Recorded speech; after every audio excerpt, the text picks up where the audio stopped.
मित्रों, लोग आजकल YouTube पे पता नहीं क्या क्या उल्टा पुल्टा देखते हैं। कोई भैरवी साधना, कोई कर्ण पिशाचनी की साधना, कोई ये तांत्रिक मैथुन, कोई अंतर मैथुन, पता नहीं क्या क्या उल्ट पुल्ट देखते हैं और समझ में कुछ नहीं आता। तो मेरे पास भी आकर ऐसे ऐसे प्रश्न पूछते हैं। तो दोस्तों, ये जो हमारा जो काम कृत्य है ये थोड़ा गोपनीय रखने योग्य है। केवल वयस्क बच्चों को ही बताया जा सकता है। पब्लिक प्लेस में या खुले मंच पर इसको नहीं कहा जा सकता। लेकिन चूँकि ये विद्या लोप होती जा रही है, हम गलत संस्कारों के शिकार हो गए, तो इसलिए ओशो ने बड़ी हिम्मत की इस विद्या को उजागर करने की। और उसने ये जो तांत्रिक जो शिवा ने शक्ति को बताया कि ऐसा एक रति क्रिया होती है जिसमें जीवन ऊर्जा नीचे न जा कर के उद्रोगामी होती है, जो काम कृत में भी ब्रह्मचार्य को धारण कर सकते हैं। तो ये जो बड़ा इंटरेस्टिंग विषय है, लेकिन इसको प्रैक्टिकली साधना तो बड़े धैर्य का काम है, शूरवीरों का काम है। तो आज इस पे थोड़ा सा मैं खोल के बताता हूँ कि जब आपने जो सोचा है, जैसे हमारा संस्कारित मन है, जैसी हमको शिक्षा मिलती है, तो हम इस काम कृत्य में जाते हैं तो उससे सृष्टि पैदा होती है।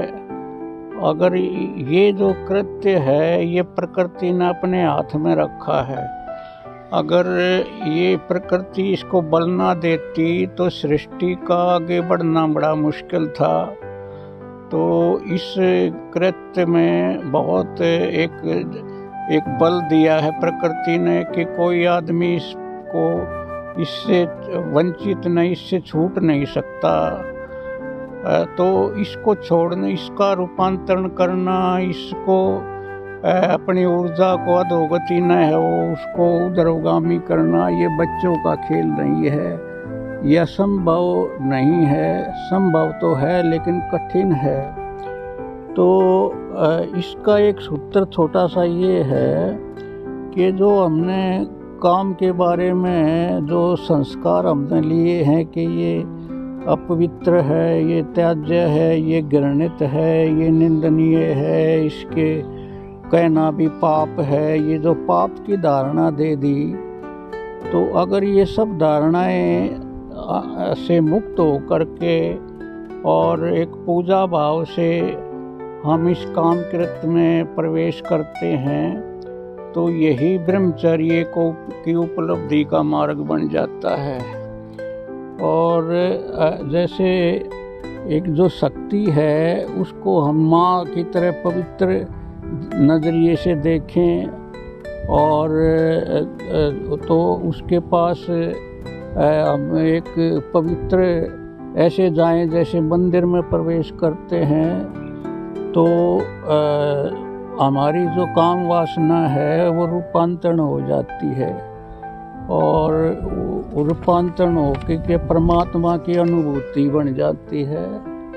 लेकिन ऐसी जो अंडरस्टैंडिंग लाने में बड़े टाइम लगता है, वर्षों लग जाते हैं। संस्कारित मन के प्रभावों से मुक्त होकर यौन संबंध में उतरना इतना आसान नहीं है मित्रों। बहुत अभ्यास व जागरूकता के बल पर यह सिद्धि उपलब्ध होती है। इस उपलब्धि के बाद ही साधक मोक्ष का अधिकारी बनता है।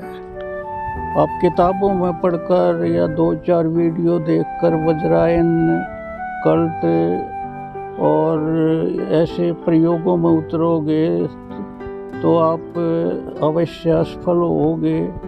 इसके लिए बहुत गुरु की मार्गदर्शन की ज़रूरत है। तो ये थोड़ा बहुत मैंने ये आपको सूत्र बताया। इस पे चिंतन मनन करना। जय हो जय हो जय हो।